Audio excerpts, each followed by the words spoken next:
des livres, et vous, Marie Cardinaux. Bonjour Marie. Et pour cette édition, vous avez choisi d'évoquer un moment d'histoire qui a laissé beaucoup de cicatrices dans les corps, bien sûr, dans les cœurs aussi, et puis dans la ville, et à Bordeaux, on est bien placé pour le savoir, avec cette base sous-marine qui est toujours là pour le souvenir de ceux qui ont souffert en la construisant, les républicains espagnols réfugiés au moment de la retirada. C'était il y a 80 ans, Marie. Bonjour Thierry, c'était il y a 80 ans précisément, puisque le 26 janvier 1939, Franco remporte la guerre civile espagnole au terme de 3 années de combat. À ce moment-là, 500 000 Espagnols prennent la route de l'exil, de l'exode. Ils franchissent la frontière du côté du Pays Basque ou du côté du Roussillon. Et on en parle tout de suite avec notre invité.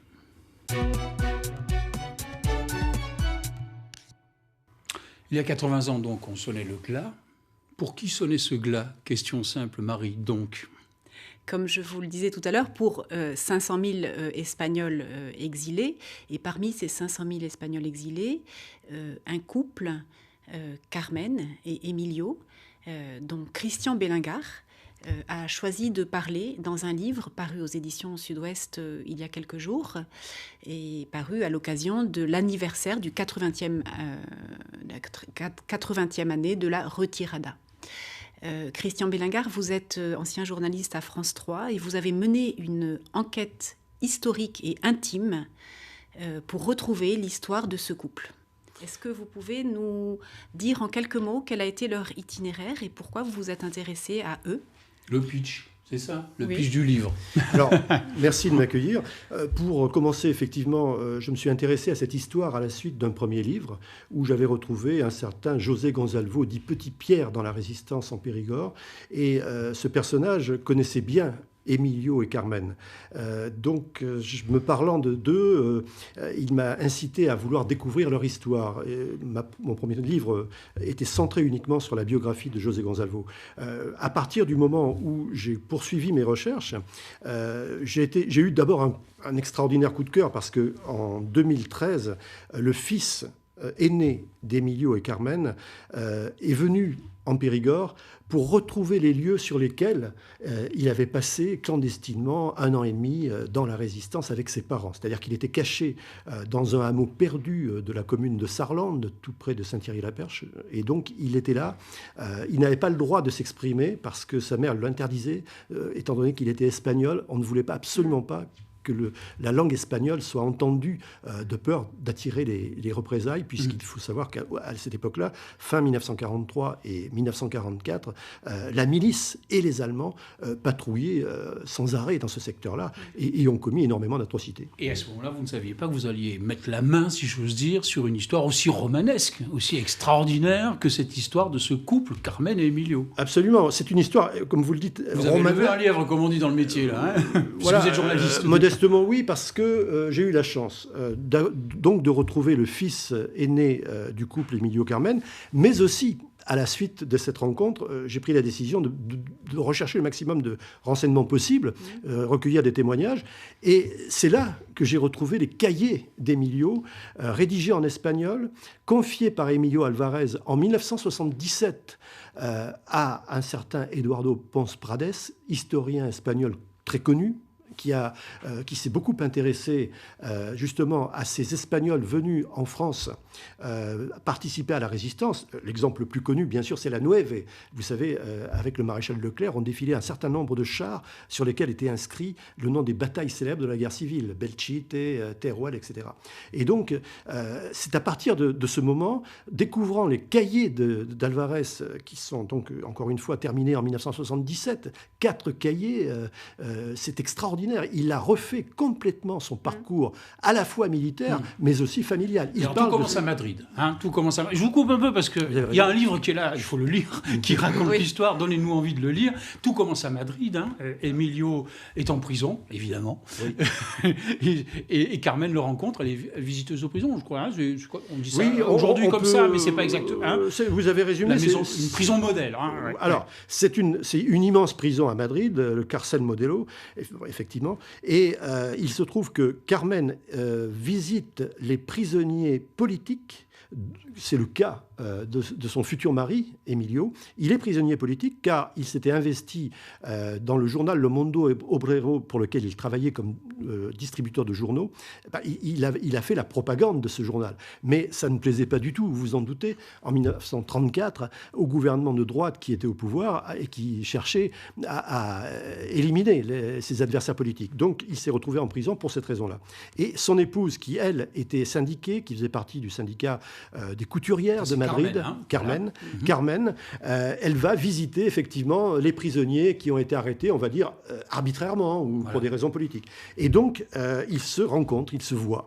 Et puis, quelques temps plus tard, la libération d'Emilio intervient, mais nous sommes en 1936, ils se fiancent et ils se marient juste après le mois de juillet 1936. Et c'est là que Emilio doit partir, le jour même de ses noces. Le jour même de ses noces, il doit partir sur le front. Il faut faire la guerre d'Espagne. Alors, vous racontez ces épisodes-là. Allez-y, Marie. Oui, vous racontez ces épisodes. Donc, il s'est battu, il devient commandant. Commandante, oui. Voilà, commandante. Et puis, arrive ce qu'il advient. Ils ont un bébé aussi. Oui, ils ont un bébé, absolument. Absolument. Bébé. Voilà. Et ils se retrouvent de temps en temps, ils arrivent quand même à se jeune mariés, à se rencontrer, des rendez-vous un petit peu compliqués à obtenir. C'est extrêmement épique, il faut le dire.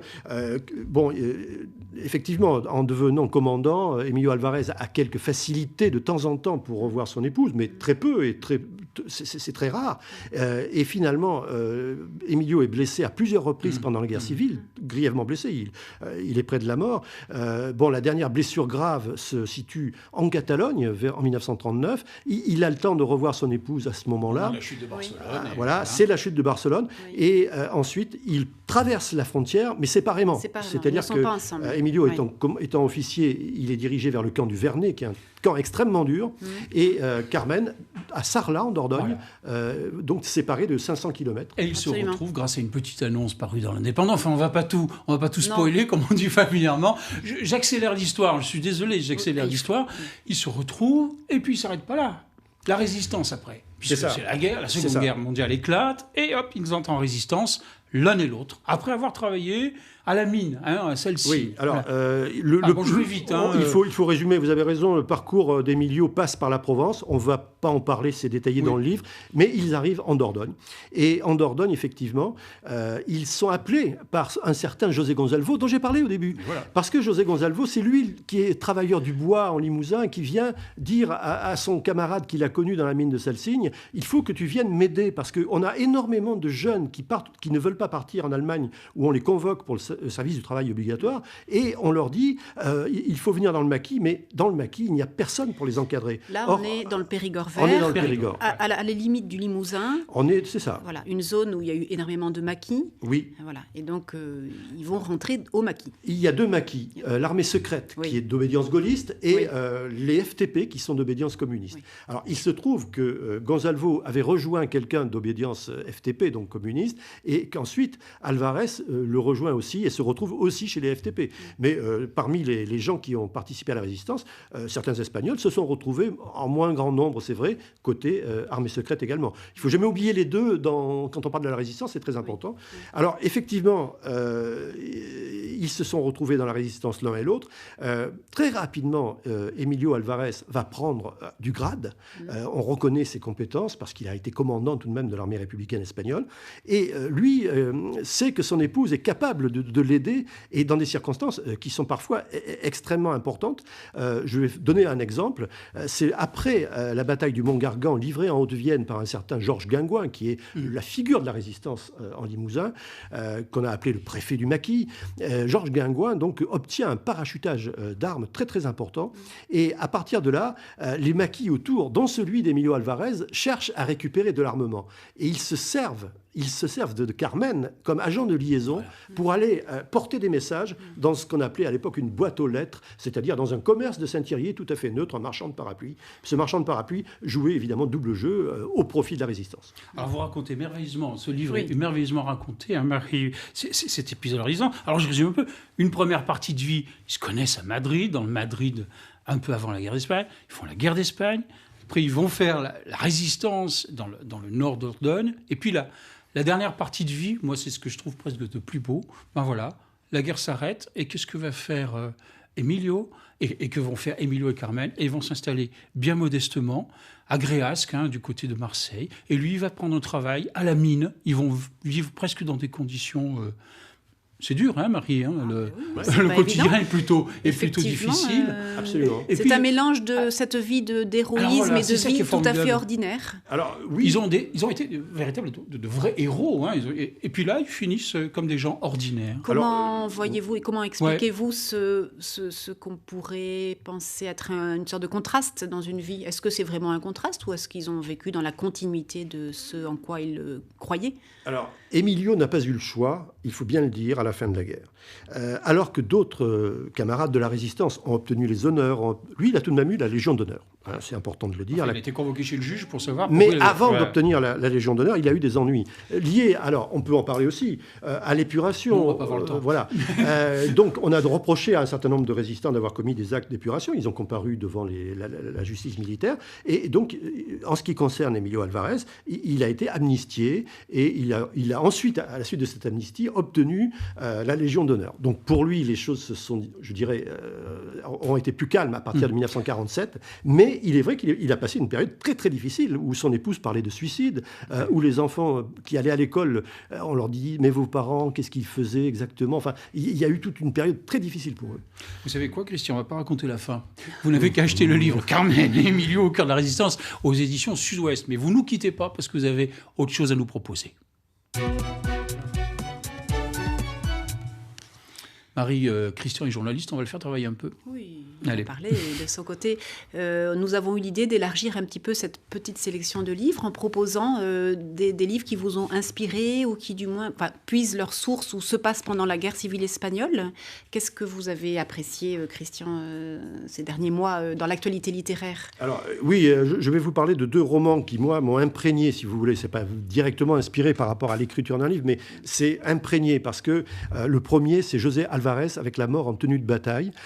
C'est le récit d'une femme qui se retrouve juste avant que la guerre civile éclate, seule, puisqu'elle est mère de 5 enfants et son mari est capitaine au long cours et il se trouve retenu, pour différentes raisons sur lesquelles je n'insisterai pas, mais il se trouve retenu en Argentine.